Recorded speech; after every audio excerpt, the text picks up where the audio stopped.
est-ce qu'on en fait trop ce vote d'Aliou Cissé, vous le comprenez ou vous n'êtes pas trop surpris par cette polémique et très surpris par le vote d'Aliou Cissé?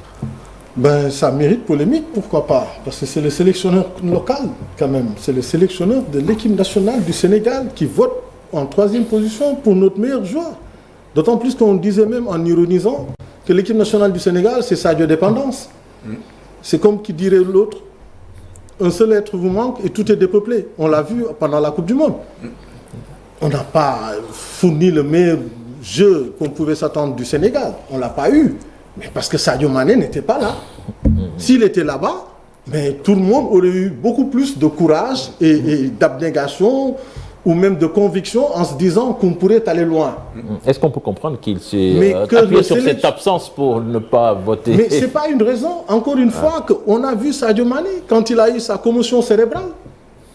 Il a accepté de rester sur le terrain pour jouer pour le Sénégal. Et marquer. Et marquer avant de pouvoir sortir, alors qu'il a pris des risques énormes.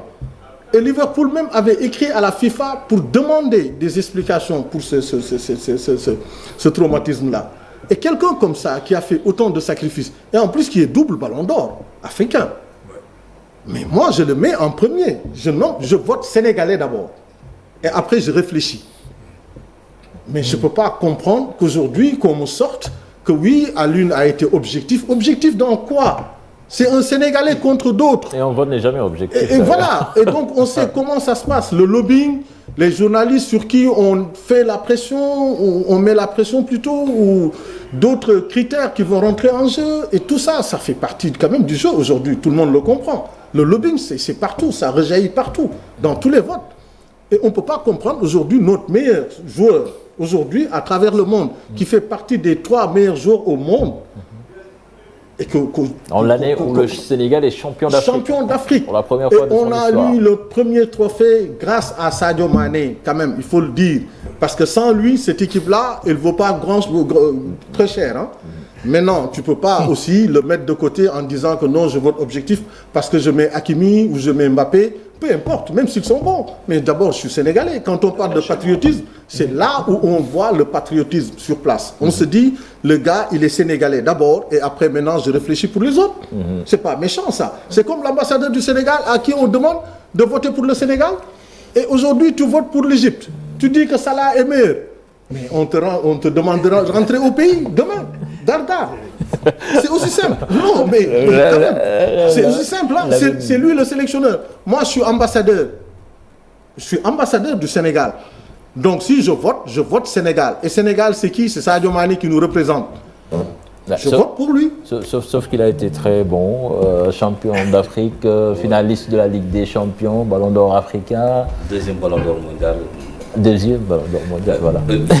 J'avoue que je ne comprends pas tellement les motivations du vote d'Aliou Cissé. On dira que c'est personnel. Mais à un certain niveau, il y a des considérations qui t'encadrent, qui t'obligent à voter vraiment dans un sens quand même. Mais malgré cela, on a vu par exemple un coach camerounais, Rigobert Song, voter. Non, je comprends. Moi, je ne comprends pas le vote. Encore que pour moi, aujourd'hui, bon, ces événements, c'est des agréments pour vraiment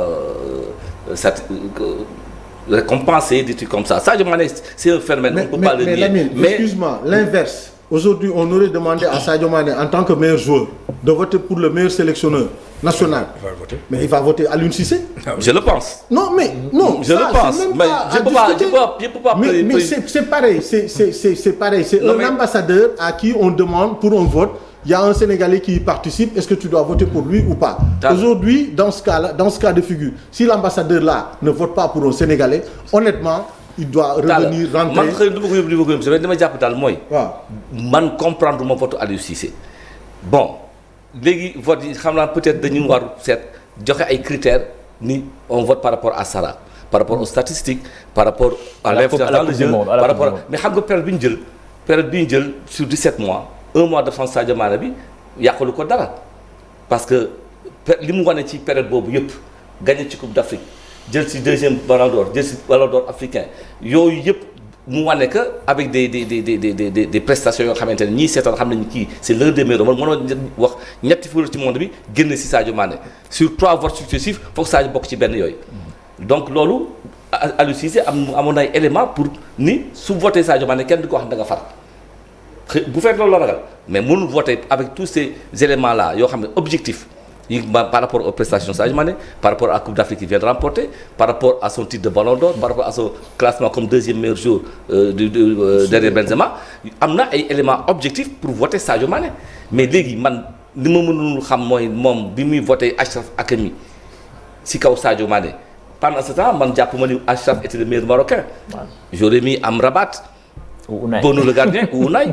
ah ñooñu si Marocains yi def les meilleures prestations bon comprendre moom itam polémique bi yëkkati xëy na sax jaru ko foogoon nañ peut-être voté te secret du feeñ fenn mais juum na quoi. juum na ci vote bi on publie toujours les résultats là sont juum na ci vote bi juum na ci vote bi jàpp naa ne juum na même bu parce que gisuma élément objectif. bu war a tax mu voté. ni mu voté même si Sadio ne court pas derrière ces récompenses voilà individuelles-là. moo tax ma ni récompense yi baax na c'est agrémenter le sport des trucs comme ça mais Sadio reste un phénomène c'est éternel ça. mais nag. mais c'est toujours bon d'en prendre. ku nekk boo nekkee ci benn compétition ak lu mu mënti doon compétition la yaakaar nga ne après les trophées collectifs et tout ça y a les trophées individuels dañ ko teg pour loolu. donc dañuy juger ci valeur ak qualité joueurs yi koy compétir donc loolu compétition la ba tey amul même bu dul dara ça fait partie de ton moi ça change rien dans mes alors les 7 ballons d'or de Messi ça compte pas sur sa carrière absolument alors Walid